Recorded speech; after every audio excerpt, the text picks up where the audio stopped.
what we're going to do here is this is less of a panel. It's really going to be facilitating 4 presentations of about 12, 13 minutes each. So we're going to try and stick to that script and timeline. And I'll just make a few comments in between and fill in blanks.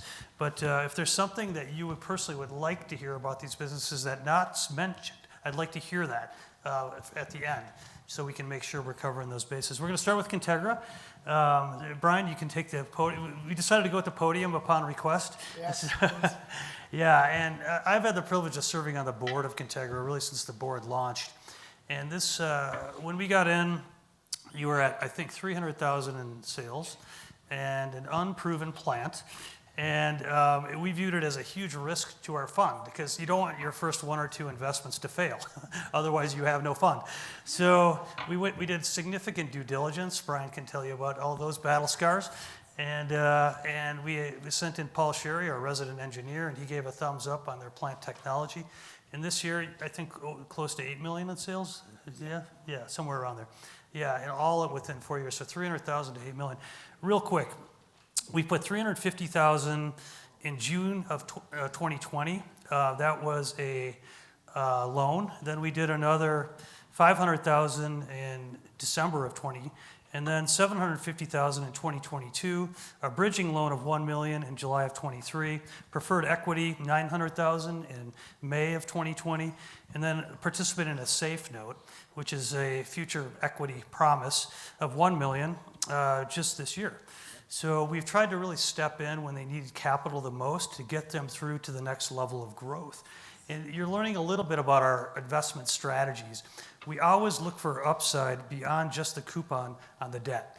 And sometimes that's warrants, sometimes that's revenue share, and that's proven to be a fantastic model for our fund to realize the best possible returns.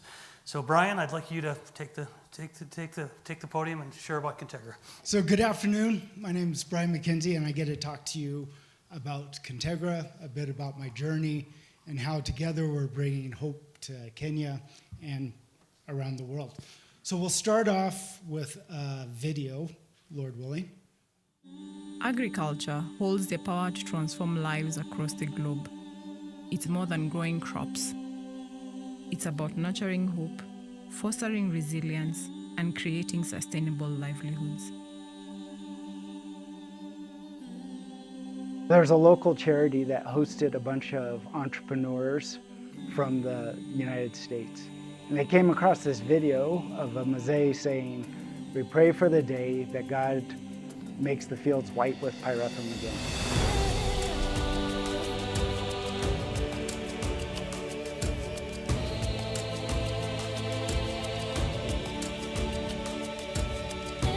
In 2017, Contegra was born, standing for Kenya Integrity.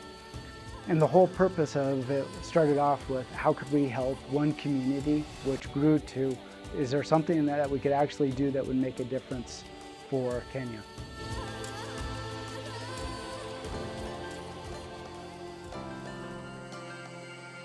Contegra is a manufacturing company that specializes in producing pyrethrin. Pyrethrin is an active ingredient that comes from the pyrethrum flower. So immediately Contegra came, I started with just a quarter acre because by then we had no seedlings. So they provided the first seedlings. And I've now been able to reach up to 4 acres. For farmers to succeed, access to information is essential. Contegra provides continuous training in regenerative, climate-smart agricultural practices and financial management. As a result, we have empowered thousands of farmers with vital skills to adapt and thrive in an ever-changing environment. Well, Contegra has been offering us a lot of trainings in the KFCs. And in this KFC, they have taught us like plant population. Contegra provides a ready market and timely payments for its partner farmers, majority of whom are women and vulnerable persons in the community. This provides a dignified income to meet life's necessities and gain an opportunity to actualize prosperity. We have ready market. They also pay us timely. Kitu ya maana sana. Niko na miaka mitatu tangu nianze kulima pyrethrum. Lakini mpaka wa leo hawana deni yangu ambayo naweza sema Kentegra iko na deni yangu. We are taking in so many professionals from the Kenyan universities, be able to experience and be part of growing a world-class company and learning technologies that will not automatically be found here in Kenya. Our products are designed to prioritize the health and safety of both people and the planet. On a global scale, Kentegra is reshaping the future of agriculture. Pyrethrin is a natural insecticide made from the flower that's just as effective, if not more so, than many of the synthetics. But it has the added advantage that it's non-toxic to us as humans or to other mammals. So it's actually better for the environment. Kentegra, driving sustainable human flourishing.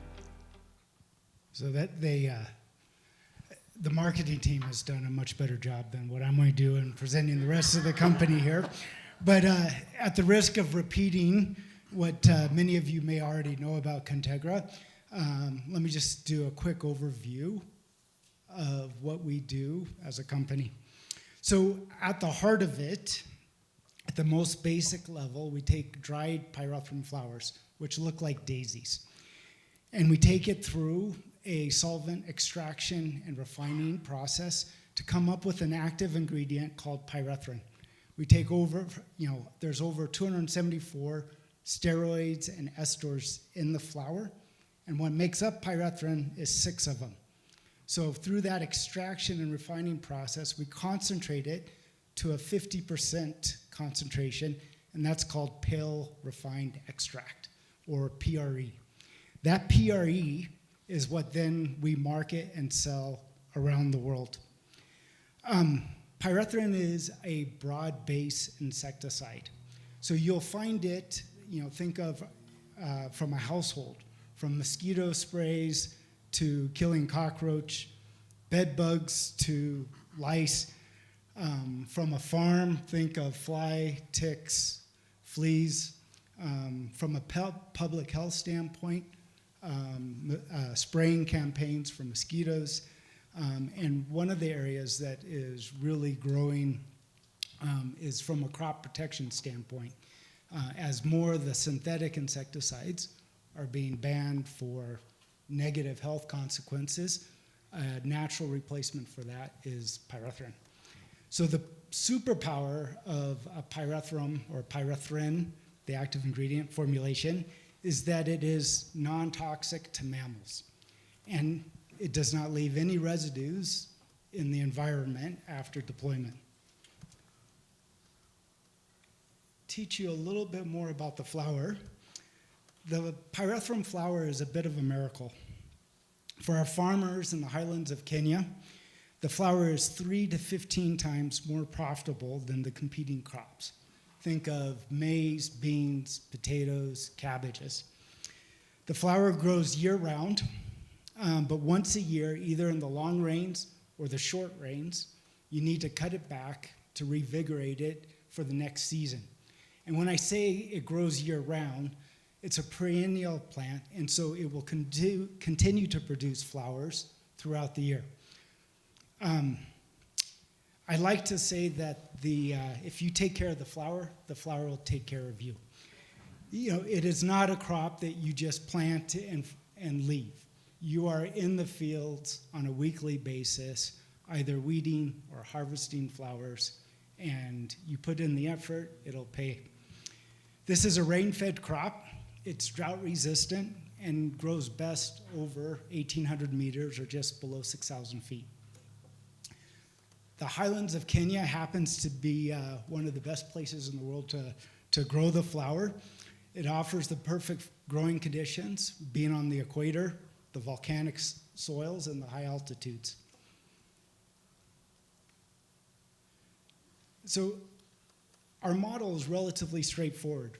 We provide the best available planting materials and trainings for our farmers.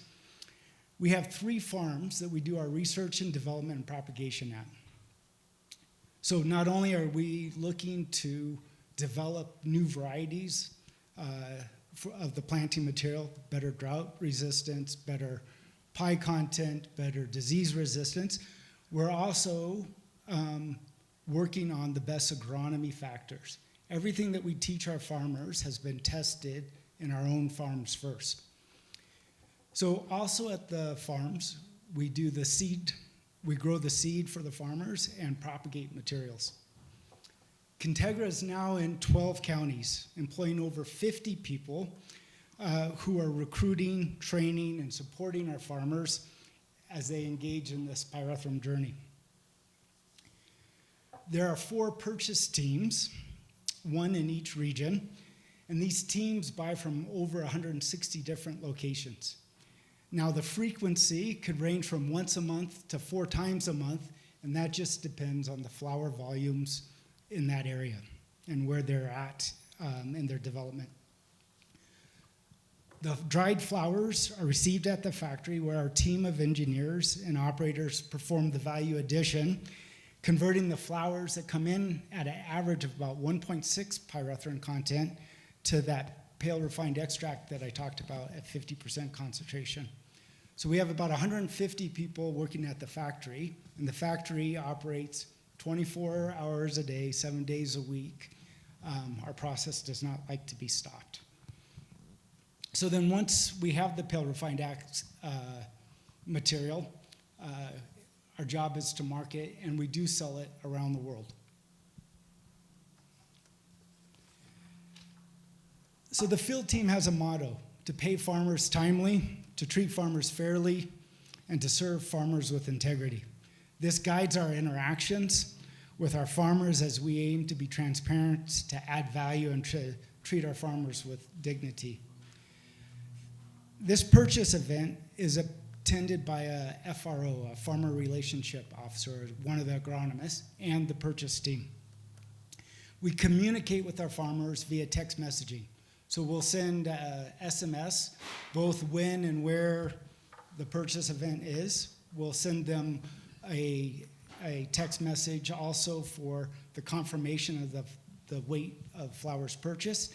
And we have just introduced a monthly statement of activity that we send them, obviously, once a month via text. At the purchase site, which is what the picture is one of our purchase locations. They also receive a paper receipt for the sale of flowers. We then take a sample of the flowers that goes to the lab where we assess the pyrethrin content, which determines the quality pricing that the farmers get. We pay our farmers within, or 90% of the time, within 3 days via mobile money app. So this is one of our first purchase locations that happens to be in Abreu. We go into a lot more about. After the purchase event, the flowers will go to a consolidation center where we'll bulk them till the point that we have enough for logistically taking them to the factory. And all of our purchase locations are cashless.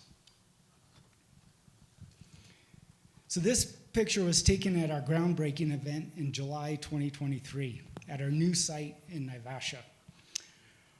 Our monthly harvest roughly takes 35,000 man days or people days to bring in the harvest at this point.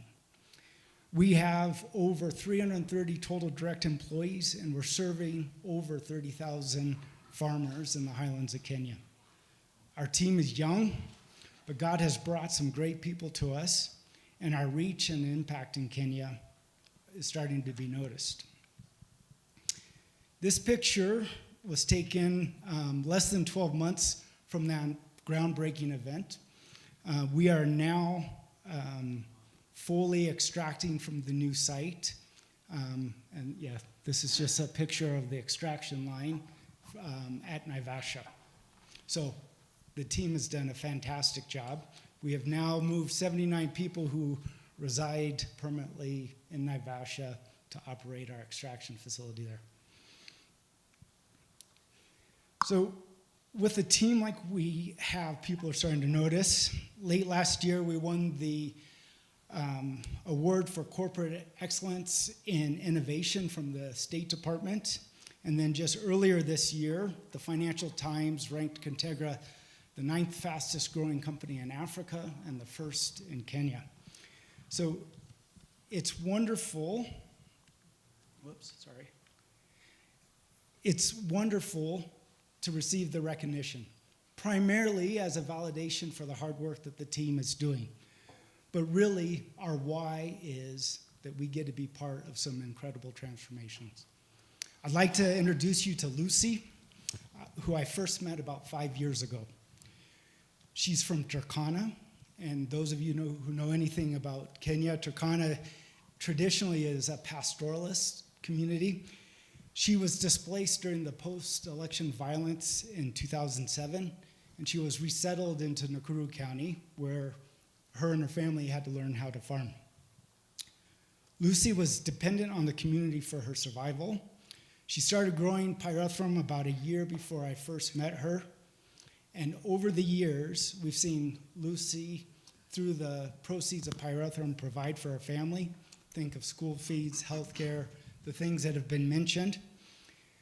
She's expanded, she's saved, she's invested in other income-generating activities. And in short, we've seen her life change. Last year, this is Lucy here, we invited Lucy to speak at our groundbreaking event in Naivasha. Her testimony was that pyrethrum farming had changed her from having no status to being respected, from receiving charity to now helping others and providing for her husband's family, from feeling unworthy to being able to address a crowd of 500 people, including the governor of Nakuru County and the ambassador from the U.S., Ambassador Meg Whitman, at our groundbreaking event. Pyrethrum has given Lucy hope, a belief in her future, security for her family, and has restored her dignity.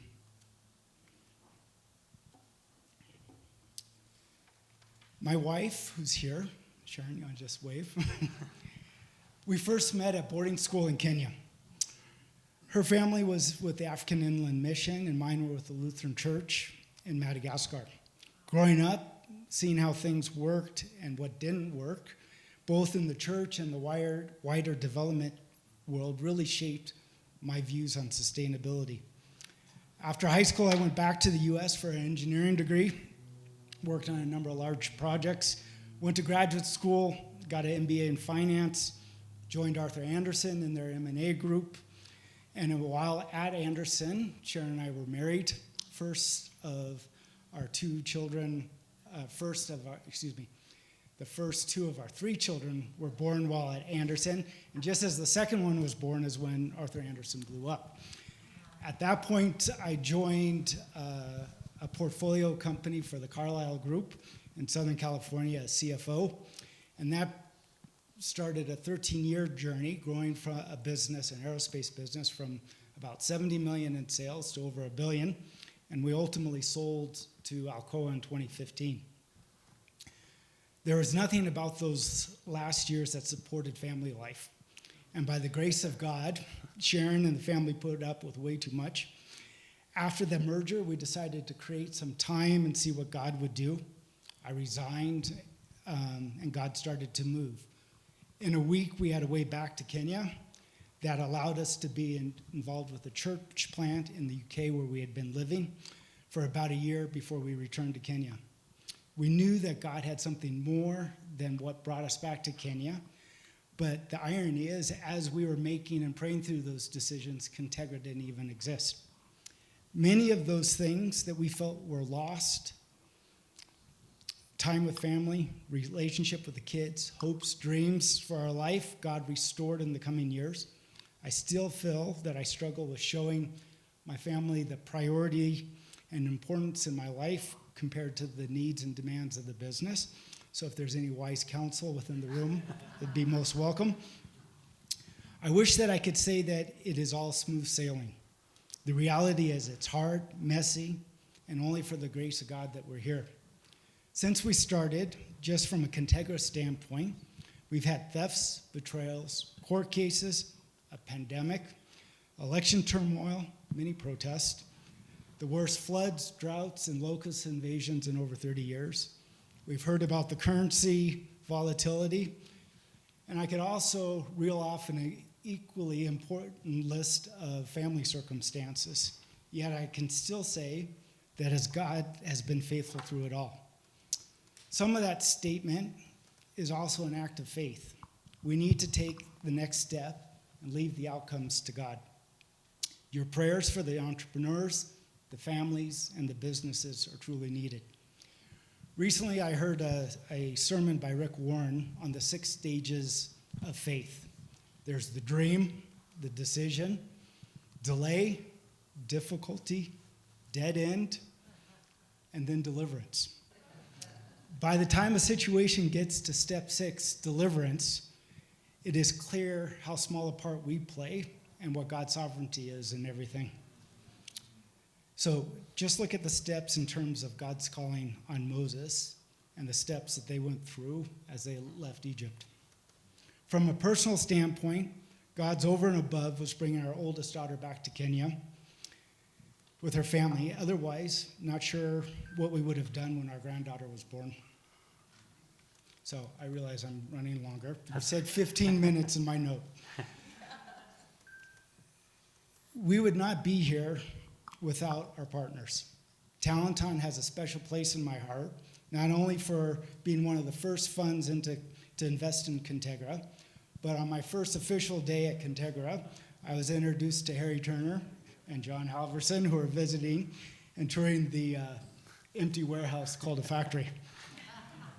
Talenton continues to be an answer to prayer, as you have walked along and been part of each major step of the Contegra story. Talenton stands out in the care and support for their investments, truly willing to be learners on how to do impact investing well. Thank you for your heart and supporting your investments, for introducing your portfolio businesses. A shared load is a lighter load. Thank you for investing in the leadership training, for sharing your contacts and experiences, for praying for the team and for the business.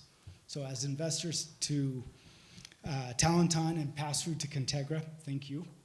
And I'll finish with this, John. Without you being willing to do the hard, without you willing to listen to God, being willing to see what's possible, companies like Contegra would not exist. Through your investments, you're helping us to provide life-changing opportunities to our partner farmers through growing pyrethrum. As we grow, millions of dollars are going into these very same communities each year, fueling life, paying school fees, providing development. You're also helping us provide an environment for our employees to express their God-given talents, and also importantly, providing the capital to help us produce a product to replace synthetic insecticides with a healthier, greener solution to the world. So thank you. Brian, hold on a second. Brian is the right man for the job. It's been incredibly obvious to the board that when he stepped in, the whole thing took on a different hue and different tone and suddenly became scalable. Incredible ups and downs, and he's been an amazing leader. Thank you for sharing your personal testimony too a little bit, and from the heart, deeply appreciate that. A couple things he didn't mention, he's too humble. They have 2 faith-driven supply chain partners, Hope International, integrating faith into providing finance for the farmers. They have Crown Financial. Chuck Bentley's group has a special financial literacy and all biblically based. So this is a company in our portfolio that's exemplary for faith-driven partnerships serving the farmers. You also have, 40 engineers now, all Kenyans? Yes. Yeah, and many of them will say that the only place they could get a job that meets their kind of skill level is Contegra. So there's a lot going on there with spiritual integration as well. And so it's just a great story. And they're at $8 million this year, hopefully, fourth quarter still to be determined. But it's a journey that we expect this to be a $7,500 million company at a world scale level within, 3-4 years? Yes. Okay. All right, thanks, Brian. Yeah. So next we have Bern, Meredith. Yeah, it's awesome to have you with us. Yeah, thanks for taking the time. And you're ready to roll, right? Wait a moment. I need my props. Yeah, props. Oh, okay. Yeah. Don't start it yet. By the way, I think you cheated us. You did say 15 minutes. Really? We changed. Yeah, we moved the goal. Yeah, there we go. We moved the goalposts.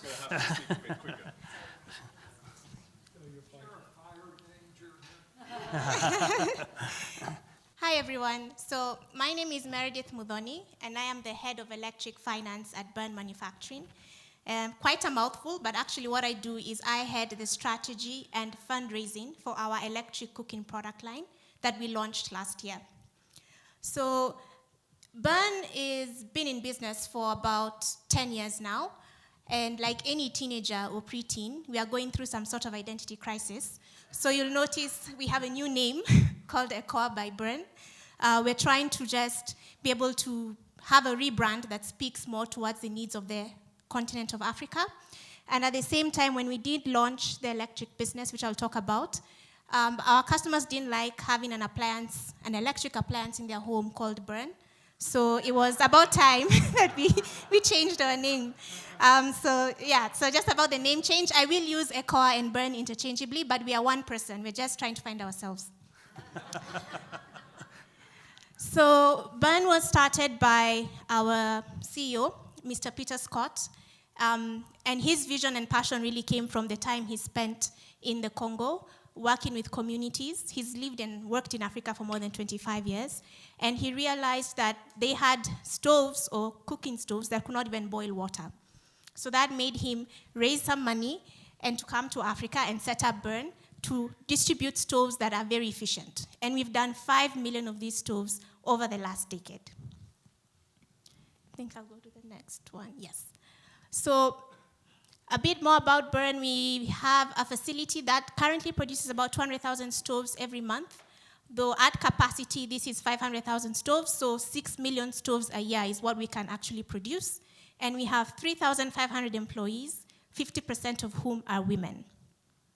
Our product line has really grown over the last decade. Someone is spamming me. Over the last decade. And so now we have an array of products. Our flagship stoves were charcoal stoves, serving the needs of households that rely on charcoal for cooking. But now we do have wood stoves. We launched electric stoves. We have LPG stoves. We have institutional stoves, even for schools that need to cook for lots and lots of children. So we've really, really grown our product line.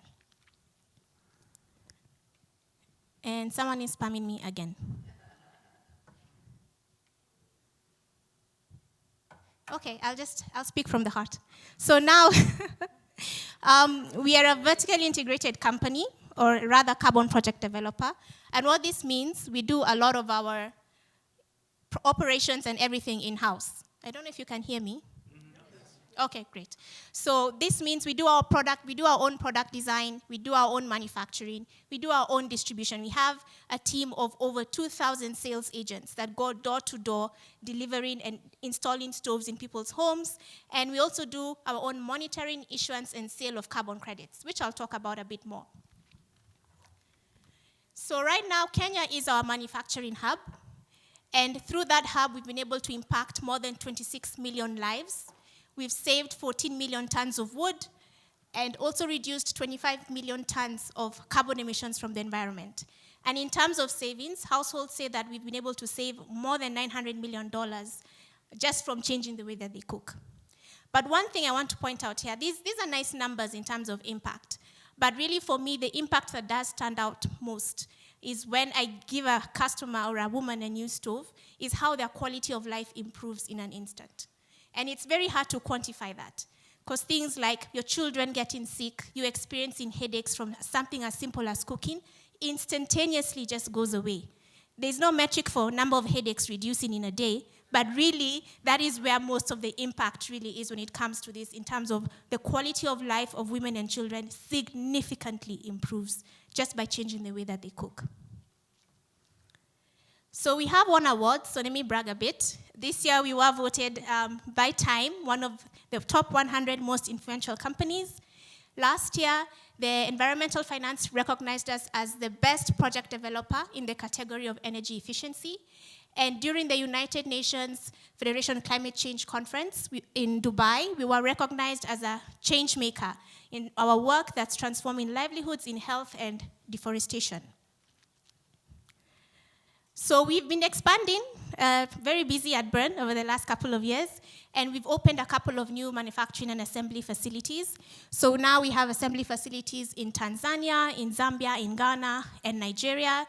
The Nigeria facility is moving to full manufacturing next year to serve the needs of the West African market.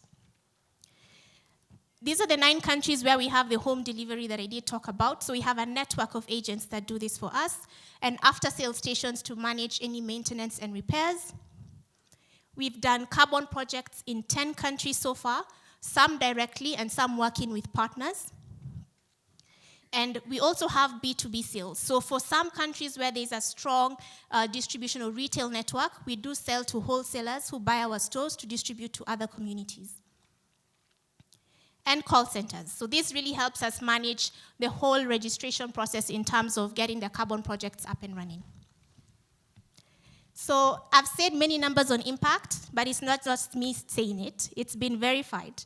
So there was a random control trial done about 5 years ago by the University of Pennsylvania in Chicago, where they interviewed and surveyed 1,000 Kenyan households that use our charcoal stove. And this was the impact they were reported on. So $119 in household savings every year. $1,000 total return to society over 3 years by just changing the way that they cook. And we saved 3.5 tons of carbon emissions every year by using our stoves. There is a video, but I'll skip it. So yeah, and talk a bit more about carbon projects. So we've done 5 million stoves to date, though 3 million of those stoves really were manufactured and distributed over the last, give or take, 3 years. So it's been immense growth, like literally a hockey stick that has happened. And this would not be possible without carbon project financing. So we've been able to deliver over $60 million in terms of subsidies to households to make our products more affordable. And how this works in terms of carbon credits. So you have an inefficient cook stove. So what you see there is a 3-stone fire. It was very popular with my grandmother, but I upgraded her. That was emitting about 4 tons of CO2 every year, each household that's using that 3-stone fire. Our wood stove here, highly improved, very efficient vents in its design. There's a lot of thinking that has gone to produce this. Only emits about 2 tons. So that difference is what makes the carbon credit. And what investors like Talenton have done is say, we will pre-finance these carbon credits. So we'll help you get this stove into the homes, into the rural households. And as they use it and it generates credits, you'll pay us back later. And that has been transformational in growing the access to clean cooking. So for our wood stove, without carbon credit financing, this would retail for $40. And you can imagine how many rural homes in Africa can afford to pay $40 for a stove. Like it's not even on their list of things they need to do. But through carbon projects, we bring down the price by 95%. So a household can access it now for $3 to $5, which has really been tremendous in terms of scaling the access to clean cooking. And that's the story for our wood stove. Our electric stove, which I want to talk a bit more about now, is a bit different. So I'm sure you're wondering, how are people cooking with electricity in Africa? Is there electricity? Is it enough? Is it reliable? Well, yes, it is. So we have 1.2 billion households in Africa. 600 million of those have, actually people, not households, have access to electricity. The 80% of them that do live in urban dwellings primarily rely on charcoal and even in some instances firewood to cook, which doesn't really make sense. You have electricity, you have light bulbs in your home, but you're lighting a fire every day to cook your food. So what we saw was a really untapped market opportunity to transition these households away from using charcoal and wood to cooking with something that's already readily available, electricity. And one thing you find in most African countries, the grid is owned by and operated by the government. So this is additional revenue we're creating for the government because they are able to sell more electricity. So they've done so much, they've borrowed so much from all these development banks, but people are not using enough of this electricity. But now with this cooking solution, we easily double a household's demand of power and energy, and they're able to use it. And this is a bit special. It is a cellular-enabled induction stove. It's a fancy word for it has a SIM card inside. And what that does is we're able to track the time and energy used in cooking. So we can know per kilowatt hour what each household has used to cook that day.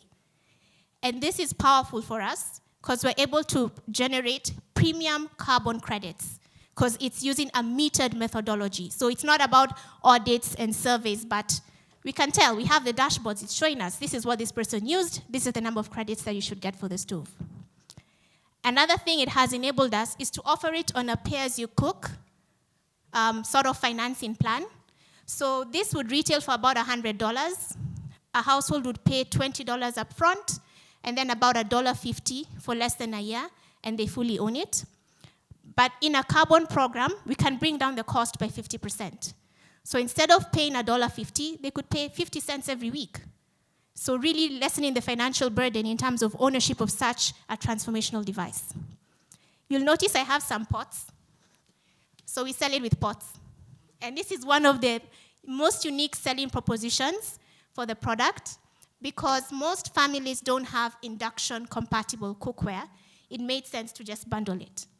And we invested in $1 million 2 years ago in a cookware facility that makes 1 million pots and pans, has capacity to make 1 million pots and pans. So like, literally we can serve the market in terms of the needs for electric cooking. So I'm here to tell you about electric. This is really my baby. I've seen it grow over the last 2 years. I joined Burn 2 years ago, and we were in pilot phase. We'd only done 22 stoves when I joined. And over the last 2 years, we've commercially launched. And as of last week, we are doing 1,000 sales per week of this product. So just seeing that growth really gives me lots of drive to continue. But it doesn't end here for us. So one thing is similar investment structures, like Talenton has been such a blessing to making sure we have many households accessing clean solutions for cooking with firewood. And we want to do the same for our electric product. So similar financing mechanisms like carbon projects would work extremely well. And this is a premium credit that you would be getting. Though on the other hand, when I had Talenton mention the Momentum Fund, I thought this is perfect because electric business needs momentum right now. We need blood. That's why I even wore the color red today. We need to inject more blood into this business. We need equity, and we need patient capital to enable us to scale. I've mapped out the continent, and right now, I could tell you I've identified 8 countries with a target market of 5 million households that can switch to this solution like this. But the funding also needs to be like this. That's all. Thank you so much. Wow. Yeah, Meredith, thank you. Yeah. You can take that with you. Yeah, Meredith is an entrepreneur within a bigger company. She's responsible and the leader that led that whole electric growth business. So congratulations, Meredith. That's an incredible story of being a wonderful entrepreneur. We put $3 million into Burn, by the way, in 2 separate tranches. So these are among our biggest investments you have on stage. And one thing you'll notice is that we often do investing in tranches. We grow with the businesses. We only do the second tranche if they hit milestones that we set up in advance. So what happens over time is our best businesses, in terms of being good returns on investment, hitting the proper production results, our best investments. So our biggest investments are our best investments. So thanks again. Let's jump right into the next one in light of time. So who do we got up next? We have PRI. So yeah, Ray Power. This is the tantalum niobium mine and refinery in Rwanda. Ray, thanks for making the trek. Thank you. Yeah. Well, it's difficult to come after greatness. I think I'm going to buy myself a stove. So I'm Ray Power. I'm the CEO of Power Resources International, which is a critical minerals company with an unusual story. If this works, yeah. It's a story which finds itself in the center of the global megatrends dominating our lives today, which is the energy transition. We just heard about that. 5G communications, which soon I think will be 6G anyway, the Internet of Things, and of course artificial intelligence. All of these things rely on sophisticated electronics, and it'll come as no surprise that this has created a bit of a global race for supply chain security. I don't know if I have to click this. Oh, it's playing. So in our particular case, we're very interested in tantalum, niobium, tin, lithium, and all of the rare earths that are geologically associated. You can save geological questions for the panel later, because if I get distracted now, we'll be here all day. So our story is most on these elements, but it's really tantalum that gives us all the drama, and this is what I'm really going to speak about today. Tantalum is used in capacitors, pretty much all circuit boards that you'll need for everything, for your telephone, computers, laptops, and most notably in the last few years, it's the most crucial capacitor format for artificial intelligence cards. So basically any electronic component which requires high performance and size and profile height conservation, tantalum's the go-to element. But we all know that life isn't simple. And we found ourselves at pretty much the epicenter of what is a geopolitical story. And by the way, when we founded this company, that wasn't the plan. We just thought it was fun. Okay, so we find ourselves in a really serious situation. And you see here, this is I just put a few up here. This is the last 5 years timeline of all of the treaties and policies and cooperation agreements that sort of our Western governments have put together. And so if they can do something quickly as a government and in unity, I guess we must have a serious problem on our hands, because they're not very good otherwise, are they? So the issue is, when superpowers race to survive, who's the collateral damage? As always, it's going to be our dear friends in Africa who actually own all the resources. Oops, hang on. Gone too far. Hold up. How do I go back? Under the bottom. Right. Bear with me. This quote is important because it's relevant today, but it was written 125 years ago. It's a pretty nasty situation, and there's a reason why David mentioned yesterday, what on earth is a faith-driven impact fund touching the mining industry for? Well, I figure the darkness needs some light, doesn't it? So what you're looking at here is a typical tantalum mine in Kivu in the DRC. And getting involved in this industry is probably more akin to most of you here today as me standing up here and trying to convince you to sort of invest in gambling and gun running. But for us, it's about these people. They're not bad people. They're like us. They're hard working, they're intelligent. And we sort of felt that we could get involved and create that better future for them. We developed technology perfectly suited for this particular suite of metals. Again, I won't go into it today, but we did mechanical and chemical technology perfectly suited to I'm going to call them minor metals, because it's the rare earths and it's a group all together, and I just can't bring myself to say critical all the time. So we had the technology, the heart, and of course the geopolitics. We've got means, motive, and opportunity to do something about all of this. And it turns out that our particular industry is so small for the big majors. By the way, this is our mine. I'm just trying to sort of flick through, drink and water through a fire hose, because I'll be in 13 minutes, not 15. So this is our open pit mine, but it's too small an industry for the mining majors to get involved. It just doesn't move the needle. But it's also such a complex industry that most mining juniors, led by accountants and lawyers, no offense to the guys, but am I wrong? They just don't have the technical wherewithal. So we're a very much founder management team, geologists, engineers, and we have all of this in-house. So we've built all of that, and the result is we now have Rwanda's first and only industrialized tantalum mine. But more than that, being the biggest in the country, by the way, we also have Africa's first and only tantalum refinery. So this is key, because this is about value addition coming into Africa, which for the whole of history has sat outside the continent. So we want to take that a bit further. We want to pioneer a new manufacturing base which sees Africa transition from a primary economy to a complex economy. You can ask me more about that later if you want. For us, it's the only permanent solution to the poverty trap. And it does serendipitously coincide with the geopolitical turmoil. So now we do have the opportunity to get big players involved and get some, I call it unusually supernormal funding into this sector from a purchasing power point of view. But how did we get here? A bit of my personal story, because I was asked to share a little bit about our life story here. So this started for me about 15 years ago, and I discovered that it was common practice to ship low-grade waste or tailings from Europe to China for reprocessing. At the time, it was all the extreme pollution that got all the headlines, some of you may remember, and it was all very nasty, China-phobic, etc. And my initial interest was quite casual, but I was working on some other international trade work at the time, and took a closer look. I ended up jumping on a plane with a professor from the Royal School of Mines at Imperial College.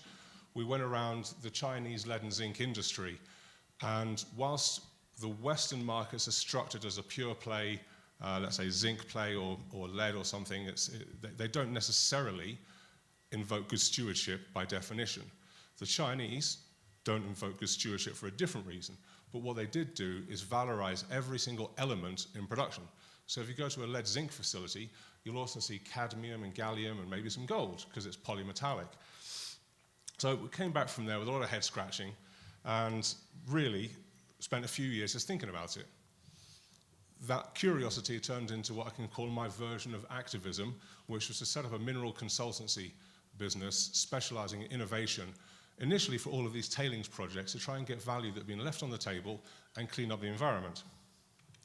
Now this grew into partnership with my PRI co-founders, 4 Slovenian entrepreneurs. We worked very closely together, geologists and economists. And we ended up having a defining moment when we won a project it was meant to clean up the 10th most polluted place on Earth in Zambia. It's called Broken Hill Mine, and it's a pretty nasty place where the lead zinc historical mining is polluting the water table to a level that we just wouldn't discuss publicly, I am sure. It wasn't us, by the way. So we developed mechanical and technical and chemical solutions to deal with all of that, including solvent extraction. It's a common way of moving chemistry around. And then our clients ran into some financial headwinds. So we found ourselves with all these great ideas and technologies, but no home for them. Now, at a similar time, tantalum came into our world, and it did happen to be quite well suited to our technology. But with corruption, conflict, organized crime, state-sponsored looting, it wasn't exactly your immediate, I'm going to jump into that. But we did, thinking, well, how difficult could it be? It's really hard. But as always, God has a plan, and God opened some doors for us in Rwanda. So in 2017, we signed a memorandum of understanding with the Rwandan government, and it was really a pledge, slightly bigger than we could probably handle at the time, but they asked us to build a tantalum refinery in Rwanda, and we said, well, if you give us a couple of concessions to make sure we're not going to be held hostage, we will do this. So we got the concessions in 2018, and after our feasibility and exploration works, a company restructured during COVID, fledgling trading business. We did complete the initial fundraise in 2021, of which Talanton were amazingly part of, and we started the build. As it stands today, we have over 250 full-time staff who work in excellent conditions with medical insurance, pensions, and robust labor rights, which is quite unusual in the mining sector, I might say. But beyond that, we also do have quite a vibrant pastoral side to the business. Our chairman's wife leads prayer groups in every operational location of the business, and as we all know, you don't win standing up and fighting, you win on your knees begging and asking for repentance and forgiveness on every step of the way. But we have been blessed with all of these relationships on the ground, but more so with the Rwandan government. 5 years ago, the mining board were just really quite commercial and being a typical non-corrupt, I might add. Rwanda does not do corruption, but they were difficult. But that partnership has now really flourished into a prayer partnership. So we as a company now have regular prayer meetings with the leadership of the Rwandan Mining Board, and everyone in our little group can see that the country is going to be blessed through mining, which we've seen some amazing miracles. Again, these are for other days, because after the trials come the miracles, right? So that's not really what I set out to imagine 22 years ago when I got baptized in the river in Macedonia, a cold river, by the way. So I live in Macedonia, as my wife and my kids are there, and so I sort of commute backwards and forwards to Africa. But it really, as a young Englishman, I was quite stoic, And yeah, I just never thought that would be the reality, but here we are today, and it's absolutely amazing. So our story hasn't just been about the African story, it's a personal one too. As a CEO and a founder, it's been absolutely life-changing. I might also add that none of my expat staff were believers either, but even our most avowed atheist chemical engineer regularly texts our chairman's wife for prayer because they see things move. And I'm going to say, Talanton has been a really, really important part of that because they've witnessed to all of our staff. I did want to thank Talanton at this particular point because you can't clap for them yet because I've got more to talk about and they've cut my time. But their leadership support, both for myself and my other co-founders, has been a bigger witness than I can even possibly describe to any of you here today. And I know a lot of the call to action today is to really grow the Talanton Fund. I can only express that the immeasurable impact is the inheritance in heaven that you cannot put up on a PowerPoint. And I've got to say, Talanton live it out with every single person on the team, so thank you. Now, I'm also meant to talk about a couple of our impact stories with individual personnel. This is Ladislas. He's one of my biggest embarrassments, by the way. 4 years ago, the guy on the left in the yellow hard hat, that's Ladislas.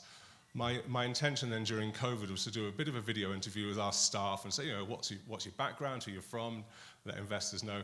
Turns out he was 70 years old, digging in a hole with a pickaxe. And I was like, well, I know we don't use child labor, but pensions is probably just as bad. And he pointed out, he was the first one actually to point out that all the rooftops in the valley have steel roofs because of our investment. But more than that, he was able to pay food and school for his grandchildren. He's now 74, so we promoted him very quickly after that interview to be exploration geologist advisor. Again, not without benefit, he's been digging those hills since he was a boy. And he knows where all of the mineral bodies are. And he's done very well for us. Now then, my second little impact story is JD. He's in the middle, but you wouldn't know that because it probably isn't really him. It's one of them. So JD was 5 years, Jean d'Amour, he was 5 years old when the genocide took place. His father had died just before the genocide, so as himself, his mother, and his younger brother to flee when it really took hold in April '94. He was separated from his mother. As a 5-year-old boy, followed the crowd to the DRC, which if you've never been there, that's like walking from here to Denver and a bit further by following the crowd, not knowing what's going on in very difficult terrain. 2 years later, after being in a refugee camp in the DRC, he was moved back to Rwanda. Somebody recognized him, and it turns out his mother was in the same camp and they're reunited. So JD grew up with a pretty bad background. I mean, survival was really the thing. Education, university, limited. He did get an education, high school, where he also learned to play rugby. He founded a rugby club, which is where I met him. I wasn't that fat then. We trained together. And then they broke me, and I don't play anymore, and that was that. But JD and the rest of the team, I pretty much hired the whole rugby club because they all had unskilled construction crew experience. And they were all living a nomadic, homeless lifestyle, just going from one construction project around the country to the other. Quite often, as you know, these people never get paid for the labor they do, they get exploited. So they're survivors, they're intelligent, and they're hardworking. And they've turned out to be some of my absolute best friends. They're just amazing individuals. So JD started off as a storekeeper. He is now the production supervisor, managing over 50 staff. And we've now got him and the team a professor to give them lectures 3 times a week internationally on scientific method and thinking. So we hope that's going to go somewhere as well. Now, our dream, because I'm going down to time here, is to see manufacturing and value addition in Africa. Mining is part of that story, refining is part of that story. But I know our dream is many people's dream. Every president in Africa will say the same thing. We want value addition.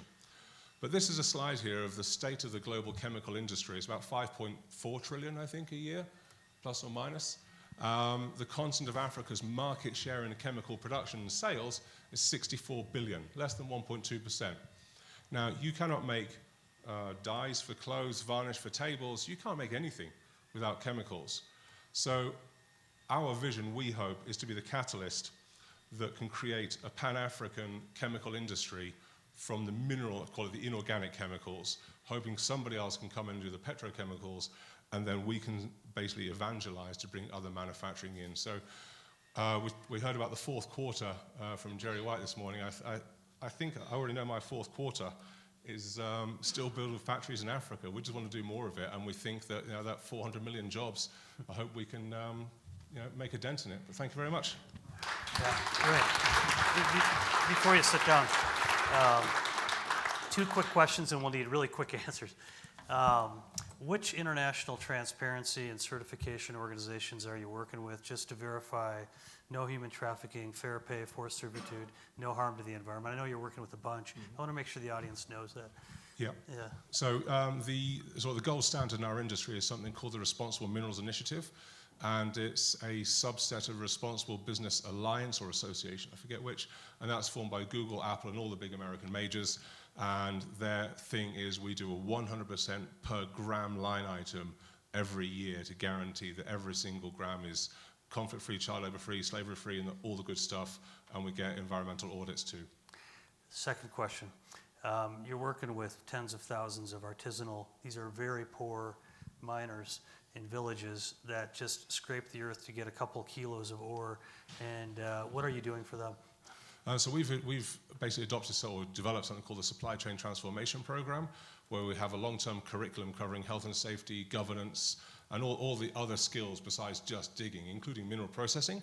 And we do an initial test work on our mine, and we train them. Again, it'll take me too long to say, but it's a government linked program now, and we plan to roll it out to about maybe 20,000 miners. Okay. Super. I just want to make sure you know that Ray has just been a fantastic faith-driven leader. They're actually restoring the environment via mining, and everyone looks at me like, you got to be lying. When the Belgian colonists came in, they left a big mess. They left open pit and tore apart a handful of those beautiful mountains in Rwanda, and there was landslides everywhere, and people die. 200 or 300 people die a year. By simply coming in and terracing and growing foliage around the bottom half and making it a proper mine, the damage is already done. You've cleaned up the rivers.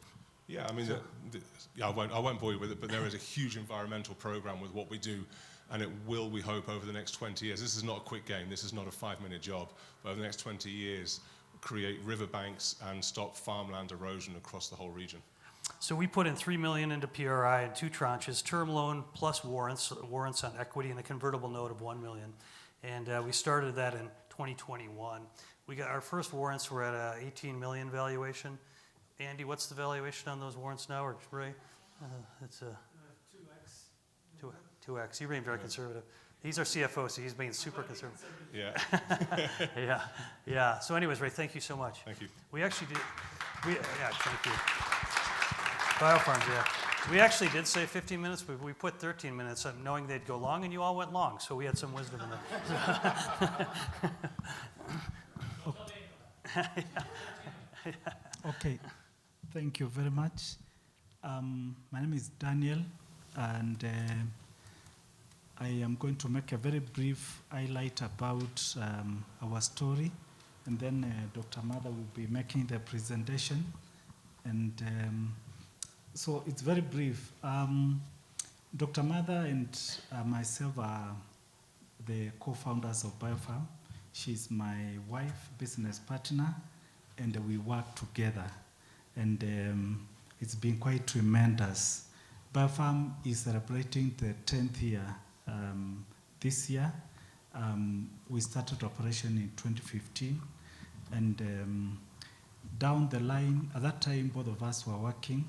Down the line in 2018, I transitioned from lengthy employment. I was working with the United Nations, and so I was supporting small island states, a program of UNEP within the Atlantic and Indian Ocean. I took up an assignment with Maldives, supporting the Ministry of Environment and it's the Ministry of Environment in Maldives with the UNDP as a technical advisor. And the aim was to give me flexibility to be able to attend to the business. So that was a good window. So it was a 3-year assignment. But down the first year, I told my wife that I want to resign and get fully to the business. And at that time we discussed, she was asking me, is it you to resign or is it myself? Dr. Mother was by then working with farmers, an international research organization, and she was also doing a PhD in Germany. Ultimately, after the discussion, I had made up my mind that I am going to get into biofarm, and this was my plan. I analyzed that I've had 15 years working progressive work and quite fulfilling. And then I said, I want to do business for 15 years. At that time, I was around 45 years old. And I said, I want to get into this before 50. That is what many people say.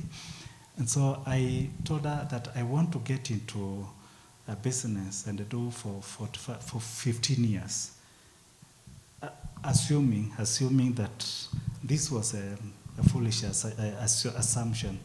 And then the other thing that was by hindsight, I said, then after 15 years, then I'll get to full-time ministry.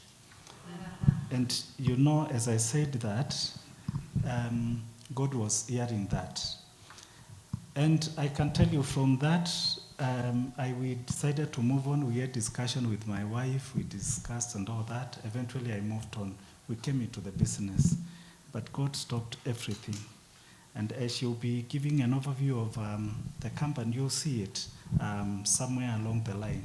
God stopped everything. And eventually she joined the business on full time. So both of us were there.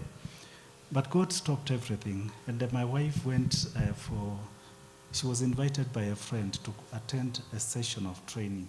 And she said, Daniel, I think you need to attend this. I listened, and because everything had been stopped, if that did not happen, I would not have gone for that training. And so I went there, and from the first day, the message was very clear.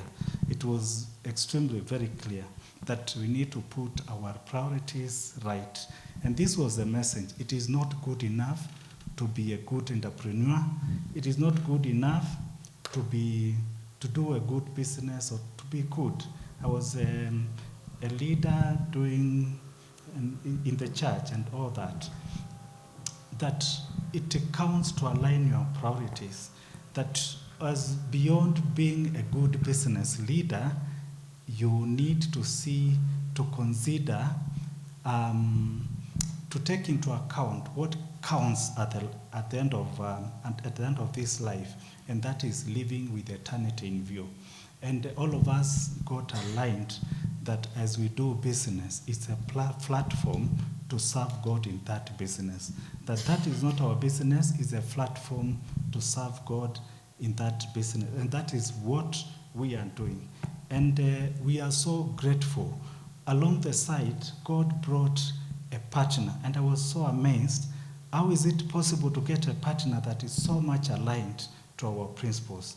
And it has been a great journey. And continue interacting. That first time we interacted was with John, and I thought this was a one-off case. And I was so amazed to find it's the whole team. This is the spirit. How can we be aligned in our pursuit like this? And I think this is the most strategic thing, to have such a partner. We are forever grateful that God linked us with Taranton. The story has been completely different. So I want to thank Taranton for that, and I invite Mother to do the presentation. I've already taken quite some time. Thank you. I'm just hoping that I catch up, because you spent quite some bit of time on that. Thank you for that introduction. Yeah, so at Biofarms, as he has said, it's our family business. We specialize in production and exporting. And most recently this year, we are on value addition. So that is the addition we have from Taranton. And currently, we have been focused on avocados. So we are doing fresh avocados and avocado oil. And we're also doing mango, pineapples. Those are key areas where we are looking forward into going also into dried fruit as value added. Yeah, this is our vision, that we want to be a leading producer and exporter of certified quality fruits, and especially organic, and also value added. And so we seek to deliver very reliable and quality certified organic products, both fresh and value added. And as our values, we look for quality, transparent in every area of the value chain, and to be reliable. Yeah, as Daniel has said, we were registered in June 2014, and we started our operations in 2015. And initially we were doing vegetables, mainly for export in Europe. And somewhere in 2017, there was a strategic shift towards fruits. And in 2018, we started to specialize towards organic fruits. In 2020, we were able to acquire a production facility, and where we are currently, where we moved in 2021. 2023, we were actually categorized as medium enterprise. Before then, we were just a small enterprise. And in 2024, with partnership with Talanton, we were able to move into avocado oil production. That is our journey. And just to highlight, one of our key areas, our focus is organic. And in 2022, 2023, 2 years in a row, we have been the best performers in the organic export, avocado export in Kenya. Yeah, in terms of governance, myself and Daniel, we are the co-founders. We have an advisory board of 7 members and 4 senior management team. And we have about a staff of about 50 who are regular. But on daily activities, we end up with up to 200, sometimes more than 200 daily rated staff, depending on the activities. And especially because of the oil, where we are doing activities 24 hours. Yeah, in terms of revenue growth, that is how we have grown over the years. That is in $1 million. So the shift was in 2021 after COVID. We had a reset, as many of us did. And that really turned the shift. So by the time we were going for this particular training, it was a major reset for us. And we thank God that this far we have come. And you can see the progress and the anticipated turnover in 2024. Yeah, this is our previous operational model.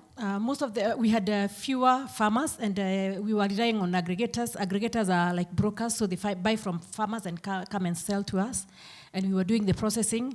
And this was mainly just for fresh, because we were doing the washing, the calibration, and the packaging of the fruit. And then we market mainly in Europe and Middle East. But in this particular model, then we had undeniable supply. There was no control for whatever you are getting or what quality you get. That is what you pack. And so we had a lot of quality issues and also traceability issues. But we have now moved to a new model where we are working now with farmers. We have more than 80% of our produce coming from farmers. And for this, we have fresh and also now the avocado oil. And we have our target markets are mainly Europe. Soon we are also seeking certification for the US, especially for the oil. And this gives us a better control on the orchards, because now we have our own technical staff. We have better price control in terms of how do you price your product. And we have reliable supply. We have better quality from farmers. And in essence, then we have compliance, which we do with our farmers. Bringing this into context in the situation in Kenya, the production of avocado, which is one of our main products, is that there has been an increased growth. In the recent past, there has been a lot of government push concerning the same. There has been a lot of government push on government support in different counties. There has been a lot of investment in value addition. And the climate also, the production of avocado has now moved to areas where we were naturally not growing avocado. So in this case, then these are the key drivers that have resorted to the increased production.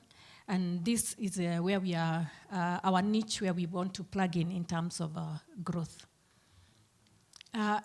Similarly, also the world situation and the projections are similar. So we are hoping that we are going to plug into this into the future as we go into also value-added dried fruits.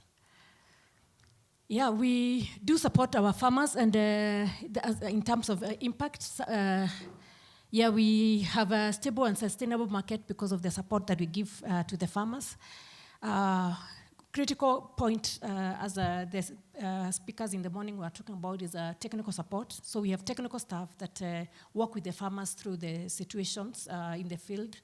And they also help us in training the harvesters and the post-harvest handling of the fruits that enable us to get the quality that we are actually looking at. And this also helps us also to offer competitive prices to the farmers. Yeah, I think this will be like a repetition. It's in addition to what I've just said, we have also in environmental conservation. We have some of our farmers are certified with the rainforest certification, which requires a lot of environmental conservation measures. And we have invested quite a lot in training our farmers to ensure that we are complying to the requirements. Yeah, and thank you so much. We have been so much supported by Talenton in this journey of growth, and amongst other partners. Talenton has come in handy, and I think for us it's very critical that we got a partner that aligns with our vision and our desire. And we have a video, so please, we started a bit late, so give us a few minutes. Welcome to Biofarms Limited. Biofarms Limited is a leading commercial grower, packer, and exporter of premium organic and conventional fresh fruit from Kenya. At Biofarms, we produce, process, package, and supply premium quality for the international export market at scale and a level of service that matters. Our fresh fruit in the export portfolio include fresh avocado, mango, pineapple, and coconut. At Biofarms, we also export avocado oil.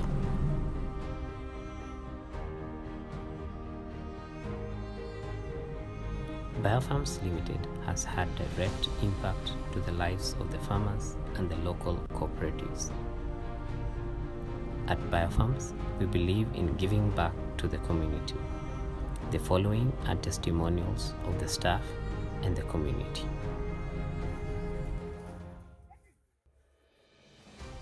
I'm Festus Runo. I'm the chairman of Peru Horticultural Farmers Cooperative Society. Peru Cooperative Society is based in Bomet East, that is Bomet County. And we have a membership of 1,500. And we have partnered, one of the best partners is Power Farm. We started partnering with Power Farm in the year 2021 when we registered our cooperative, that is in 2020, December. And that time, our prices were very low. Now, when Power Farm came, the prices shot. I remember the prices that time was around 50 shillings, 40 to 50. And when we partnered with Power Farm, it went to up to 70. Then that was the highest in the county.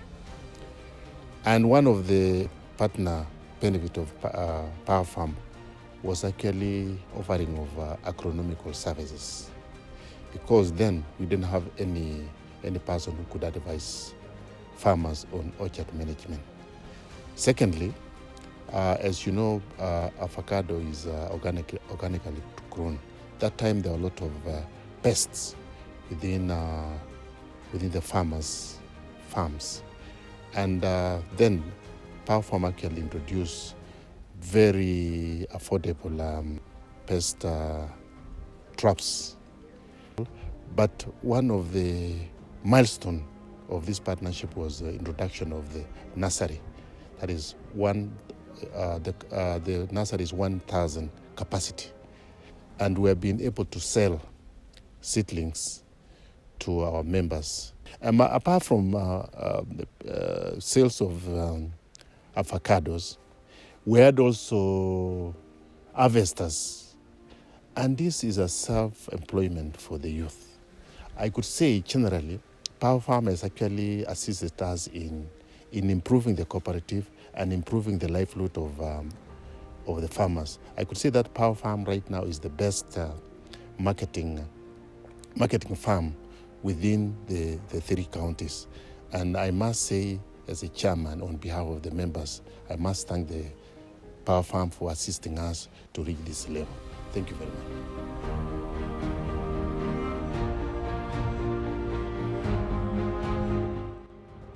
My name is Levis Chepkad, Biofarm staff in charge of Packhouse as a Packhouse manager at the Biofarms Limited. As a manager, Biofarm has really brought an impact to many staffs in terms of capacity buildings and also on shaping of skills of the staffs at various levels as far as their professionalism is concerned. At the Biofarm is also a place that you can be proud of because of the friendships and also the cooperation and the unity that is there. So it's our joy to be at the Biofarm. It's a better place, it's a good place. Thank you very much. Mimi naitwa Steven Dongo, naishi hapa Kiandutu na nimejua Biofarm tuseme kama miaka 3 hivi iliyopita. Biofarm imenisaidia sana juu mahali nilikuwa si mahali niko sahi. Nimeona Biofarm imenisaidia sana, imenipea kazi hiyo miaka 3 na nimefurahia sana kufanya kazi na Biofarm. Nashukuru sana.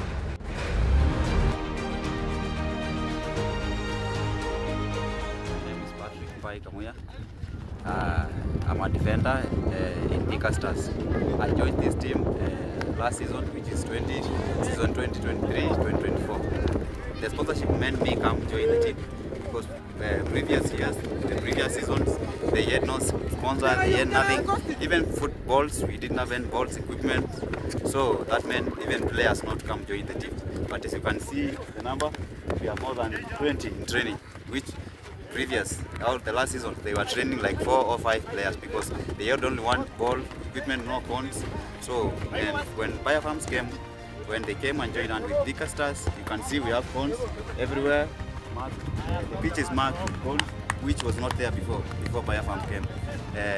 Appreciate them and we want them to continue supporting us and bringing more and more to the team. Uweke mkono hivi na kukausha hivi kidogo. Angusha. Kausha. Angusha na upe. Asante.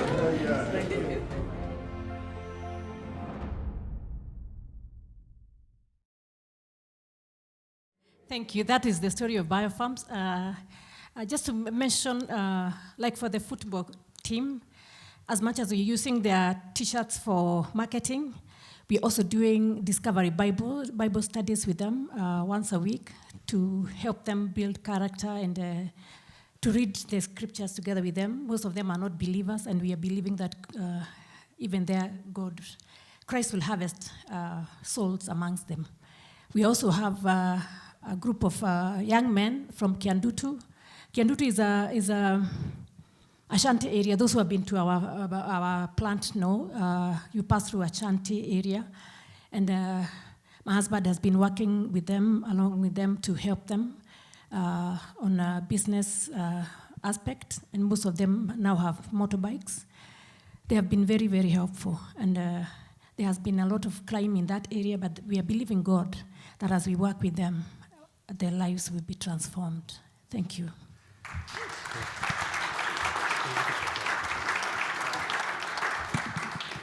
right. Well, thank you very much, Daniel. But they're a dynamic duo, and just one quick high-impact addition. By getting into avocado oils that Talenton helped finance, it gives them a much safer revenue stream than just the export avocados, and they get into value addition. And in addition, it reduces wastage at the farm gate by about 25%. It's a huge impact for those farmers because they can take the off-export grade avocados and make it into oils. So it's got significant benefits for the farmers and for biofarms. They're going to get into dried fruits with a similar motive. By drying fruits, you reduce wastage and you get into value addition, huge global market, and that'll be the next investment for Talenton.